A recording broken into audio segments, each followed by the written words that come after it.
It was my first shift as the new night guard at a business park near where I lived. The office building that I would patrol was massive, way bigger than it looked from the outside. When I was hired, the manager, a guy named Arnold, told me the building was only 3 floors, but walking through it felt like more. The halls were long and identical, all lined with faintly flickering fluorescent lights. Arnold handed me a keyring and a radio and said, "You get used to it. Just make sure to check every room and don't let yourself get turned around." I laughed, but he didn't stick around to explain, just handed me a pretty crappy map of the place and headed out. The first few hours were really quiet. The whole building was empty, echoing every footstep. I started my rounds, following the map to each designated checkpoint. But as I walked, the hallways seemed much longer than what was shown on the map. The rooms started to look the same. Every time I turned a corner, I was staring down another endless hallway. At one point, I swore I heard a door slam somewhere behind me. I swung my head around. I stayed silent and listened, but thought I was crazy when I heard nothing at all. I tried using the radio, but all I got was static. The signal was dead, even though I was just a few floors up. I checked my map again, but now the layout didn't make sense. The corridor I was in wasn't on it. According to the map, I should have been at the west stairwell, but instead, I was in another identical hallway, and the exit was nowhere in sight. I kept walking, my footsteps echoing off the walls. I tried opening the office doors, but every one of them was locked. Every single one, except one. The door at the end of the hall was opened slightly. I approached it, pushing it open. Inside was a giant conference room. Rows of empty chairs stretched toward a stage at the far end, shrouded in darkness. I took a step inside. The air was gross and heavy. I couldn't find the light switch, so I moved my flashlight across the room. Then I saw it. Something was moving under the stage. It was too dark to make out clearly, but I could see it. A shape, low to the ground, slithering, crawling. I squinted, trying to focus, and that's when it stopped. It turned its head, and even though I couldn't see its eyes, I felt it looking at me. My blood turned to ice. Whatever it was, it started moving toward me, its body like a snake. I stumbled backward, slamming the door and sprinting down the hallway. My heart pounded in my ears. I kept running, turning corner after corner, but the hallways stretched on and on. I glanced behind me. Nothing. No sound. No slithering. I wasn't being followed, but that didn't mean I was safe. I slowed to a walk, chest heaving, sweat dripping down my back. I was about to have a full-blown panic attack. I could feel it. I was ready to cry. I passed door after door, each one locked, each one identical. Then, up ahead, I saw another open door. Inside was what looked like a break room. There was a table with a half-empty cup of coffee and a newspaper spread open. That's when I heard the humming. Soft, almost cheerful, like someone singing to themselves. It echoed from somewhere behind the vending machine. I was told that I was supposed to be the only one in the building. I leaned forward, pressing my ear to the wall. The humming grew louder, but it was warped, like a tape being played too slowly. I yanked myself away and backed out of the room, shutting the door. The humming stopped. At this point, it felt like I was in some weird, fucked up video game or horror movie. I kept moving, the endless hallways twisting and turning. I was sure I had been here before. There was a single fluorescent light overhead, buzzing so loudly it was almost deafening. It flickered, plunging me into darkness, then blinked back on. Now, the hallway was filled with doors, dozens of them that weren't there before. They stretched endlessly on either side, each one slightly open, a black void yawning within. It's like I entered into a parallel universe or something. I took a step forward, and one of the doors creaked open wider. From inside, I heard the sound of a phone ringing. The ringing grew louder, echoing from every open door. I squeezed my eyes shut and bolted, running through the hallway, pushing past doors that shouldn't have been there. I ran until my legs burned, until I couldn't hear the ringing anymore.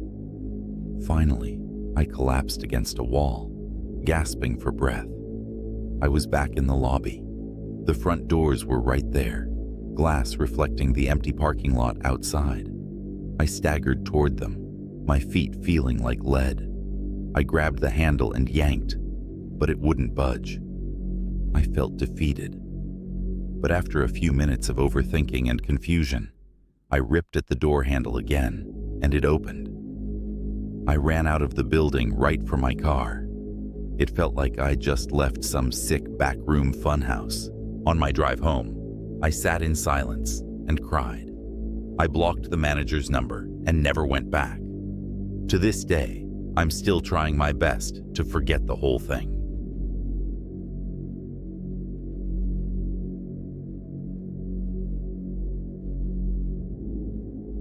Our local mall closed down last month. The place where I'd spent every weekend since I was a kid was finally shutting its doors for good. Most people moved on, but I couldn't. I had to see it one last time. I slipped in through a service entrance. The lock was busted, like someone had pried it open. Inside, the place was dead silent. Some of the lights were actually still on, but no music, no chatter. Just that heavy, suffocating silence. The air felt stale, like it had been trapped there for years instead of weeks. I walked through the food court first. The chairs were all stacked on tables except for one. It was facing me, pulled out, like someone had been sitting there. The table still had a half-eaten tray of fries, now cold and congealed. That really creeped me out for some reason. But I said fuck it and kept going. I thought it would feel nostalgic, walking through the halls, but it didn't. It felt really weird, like the walls were too close together. The ceiling lights buzzed, flickering on and off in a slow, uneven rhythm. I took a left at what should have been the old video game store, but it wasn't there. Instead, there was a door marked staff only. One thing I remember vividly is that the handle was legit freezing cold. The door creaked as I pushed it open. Inside was a concrete staircase leading down. I hesitated, but curiosity got the better of me. I started going down. The stairs went on forever. At first, I counted the steps, but by the time I hit the 5th landing, I lost track. I was so confused why there were so many lower levels that I never knew about. It got so cold the lower I went. The only sound was the hum of old flickering lights and my own footsteps echoing endlessly. Then I heard it. A low growl from somewhere below. It was deep, resonant, and unsettling, like a wild animal. But it sounded so human, like someone was growling like an animal. I froze, every hair on my body standing on end. The sound echoed up the stairwell, bouncing off the concrete walls, growing fainter, then louder, like it was moving closer. I tried to turn back, but every stairway looked the same. Each landing was identical, each hallway empty and dark. Panic started to set in. I sprinted up the stairs, taking them 2 at a time, but no matter how far I climbed, I couldn't find the door I'd come through. Just more stairs. I slowed my pace, my breath ragged. I looked down over the railing. That's when I saw it. A shadow at the bottom of the lower staircase. It was just a quick flicker, a shape darting around the corner. It looked human. I thought maybe someone was trying to prank me or something. I was scared shitless. I pressed myself against the wall, squeezing into the corner, trying to make myself as small as possible. I could hear it better now. That growl, closer than before. It wasn't just a growl, it was a voice trying to speak, but failing. like someone choking on their own words. My chest tightened as I heard the footsteps, slowly echoing up the stairs. Whatever it was coming up. I held my breath, my heart pounding so loudly I was sure it could hear me. The air felt thick and heavy, and the walls seemed to press in closer. The footsteps stopped, just a few steps below me. I could feel its presence, a heavy, oppressive weight pressing down. I squeezed my eyes shut, praying it would go away. The footsteps started again, moving upward, passing right by me.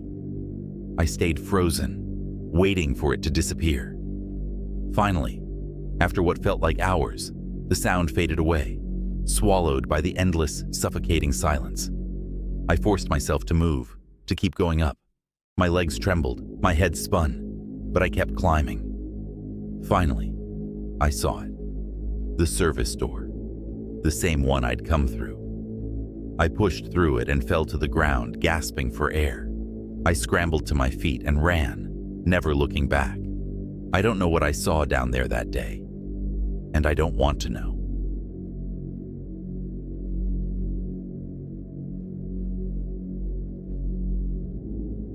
My boss asked me to cover a shift at one of the older schools in the district. I'd never been there before, but he said they were short-handed after a janitor quit without notice. It was a night shift, and the school was supposed to be empty. The place was ancient, high ceilings, narrow hallways, and a labyrinth of classrooms. I was sweeping the second-floor hallway when I saw a door slightly ajar. It was an old wooden door, the paint peeling away like snakeskin. It didn't look like it belonged there. It was tucked away in a dark corner, almost hidden behind a filing cabinet. I pushed it open and was met with a stairwell that descended into darkness. A faint draft drifted up from below, carrying a smell that I couldn't explain. My flashlight barely penetrated the gloom, but I could see the steps spiraling down further than they should. Much further. I began to walk down. The steps groaned beneath my weight, and the walls seemed to press closer the further I went. The air grew colder, and the scent thickened. After what felt like far too many steps, I reached the bottom. What I found wasn't a basement. It was another hallway. A long, endless hallway, with walls the color of mustard yellow wallpaper, stained with dark splotches. I took a few steps forward. Every few feet, there were doors. Plain wooden doors, some open, some closed. The doors led to rooms that were almost identical. Each room was massive, far too big to fit beneath the school, with high ceilings and walls that stretched farther than the eye could see. Each room was empty, completely empty. I stepped into one of the rooms, and my footsteps echoed back to me, bouncing off unseen walls. It felt wrong, like the air itself was pressing down on me, making it harder to breathe. I backed out and shut the door. I continued down the hallway, each step taking me further into the maze of rooms and corridors. I tried to retrace my steps, but the hallways twisted and forked in ways that didn't make sense. The floor seemed to slope downward at odd angles, and some corridors seemed to stretch longer the more I walked them. Eventually, I came to a dead end, or what I thought was a dead end. The wall was covered in the same peeling yellow wallpaper, but in the center was a door, slightly ajar. A single bare light bulb hung from the ceiling inside, swaying gently as if it had just been touched. I stepped inside, and the door slammed shut behind me. I jumped and knew I should turn the hell around and leave. The room was massive, the walls disappearing into shadow. The air was colder here, and the silence was so heavy I could almost hear it pressing against my ears. All of a sudden, I heard a very faint thumping sound from above. I started backing toward the door when I heard a loud bang come from the darkness to my left. I opened the door and I turned and ran, sprinting down the hallway. The corridors twisted and split in every direction. Rooms that I just passed which should have been empty, were now filled with rusted desks and overturned chairs. Hallways looped back into themselves, and some walls led to nowhere, just brick and concrete. At one point, I found myself in another massive open space, a cavernous room that stretched into darkness. The floor was slick and wet, and the place reeked of decay. In the center of the room was a single desk. On the desk was a cassette recorder. The cassette was playing, the tape spinning but producing no sound. I stared at it, my mind reeling, and that's when I noticed the rolling bulletin board behind the desk hidden in the shadows. It was covered in photographs, hundreds of them, all black and white, showing empty rooms and endless hallways. In one of the photos, I saw myself, standing at the bottom of the stairwell, flashlight in hand, staring directly into the camera. Someone was watching me. A sound echoed through the room, a creaking, like a door slowly opening somewhere behind me. I spun around, but the room was empty. I swear to God, right next to my ear, I heard someone whisper, "Leave." I ran until my lungs burned and my legs ached. The hallways twisted and folded back on themselves, the rooms stretching out into impossible spaces. At some point, I stumbled into another stairwell, a different one, or maybe the same. I climbed the steps, each one creaking beneath my weight. When I finally reached the top, I was back in the main hallway. The lights overhead buzzed softly, and the air smelled like bleach and dust. I wanted to call the police, but in all honesty, I wanted no part of it. I wanted to forget. I never told anyone what happened, and to this day, I am convinced that is why the other janitor quit with no warning.